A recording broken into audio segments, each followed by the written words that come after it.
What's up, all you pizza lovers out there in disco land? You're tuned in to the unfiltered, unhinged BCP show. Not live, not in front of a studio audience, but right here in my basement. So get comfy, grab some pizza, and let's get talking. Congratulations, you made it to the pilot episode. The success of this depends on you, the viewer. Or does it depend on me, the entertainer? Am I an entertainer? I don't know. That's for you to decide. So, let's see how it goes. Tell me I'm wrong Tuesday. What the hell does that mean? Well, we're going to discuss a topic, and you're going to tell me if I'm right, or you're going to tell me if I'm wrong. You're going to comment below, and we're going to talk. Today's topic is, the customer is always right. Wrongo. Look, I'm a customer, just like you're a customer. I buy many things. Just because I have a store, a little pizzeria, doesn't mean I'm not a customer. So I have every right in the world to say the customer is not always right, right? Because I'm a customer. I'm not always right. So let me give you some examples of why the customer is not always right. Example number one. I got a call, not here in this store, but a different store. Lady called me up. She goes, I got a leaf in my pie. I said, you got a leaf in your pie? What do you mean you got a leaf in your pie? She goes, yeah, man, I got a leaf in my pie. I said, okay. Well, what color is the leaf? It's green. It's green? I said, that's not a leaf. That's basil. She goes, oh, I don't know. I think you're leaving the windows open. You got to close the windows in the store. A leaf flew on my pizza. I said, ma'am, a leaf didn't fly in the store and land on your pizza. It's a basil leaf and it's in the tomato sauce. Oh, no, I want a refund. There's a leaf in my pie. So there's example number one. The customer is not always right. Example number two. Now, this happened in this store. Who's the customer? I don't know. Are they a customer? I don't know. Lady comes in. This is when we first opened, probably maybe the second, third week. She parks outside. Okay, now if anybody's been to the store, I can see pretty much the whole parking lot. So she pulls up right in the front.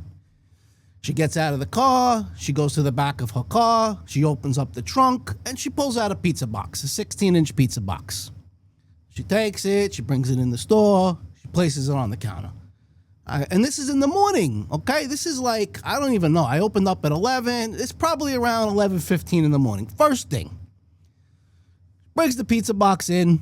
She opens it up. She goes, I got this pizza on Sunday. I had a big party, and I got this pizza. Now, mind you, it was a 12-slice Sicilian pizza, okay? This is a pan-fried, thick, airy 12-slice Sicilian pie. Pan-fried, all right? And it was she ordered it on a Sunday, and we're closed on Monday, so she comes in. This is actually a Wednesday. So Sunday, Monday, Tuesday, Wednesday. 3 days later, she brings the pizza. She goes, I know you guys were closed on Monday, and I know you closed at 5 o'clock on Sunday. So I said, okay, how could I help you? She opens up the pizza box, and there's 3 slices. Okay, now, it's a 12-slice Sicilian, and in the box, there's 3 slices. She goes, I had a party, and we couldn't eat the pizza because it was burnt, and it was hard. So I look at the pizza slices.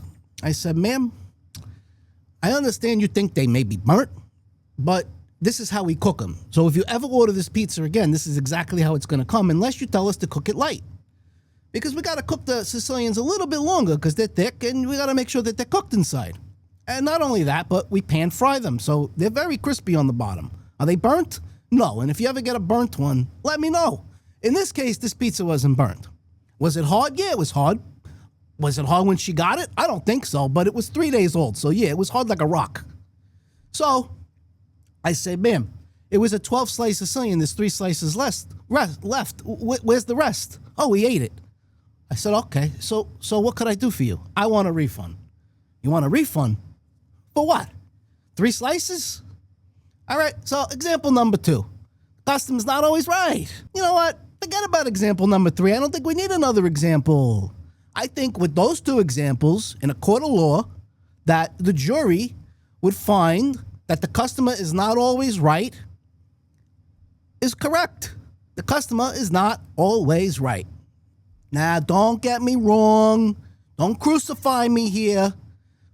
If you have a legitimate complaint, if you have a legitimate product issue, then by all means, you're entitled to complain, you're entitled to a refund, you're entitled to do a bad review, whatever you want to do. But to say that the customer is always right is a very broad term. And it's an inaccurate term because people have this mindset, not all people, but in my opinion, in my, experience, a lot of people have this consumer mentality. I'm a consumer. I'm always right. I'm a consumer.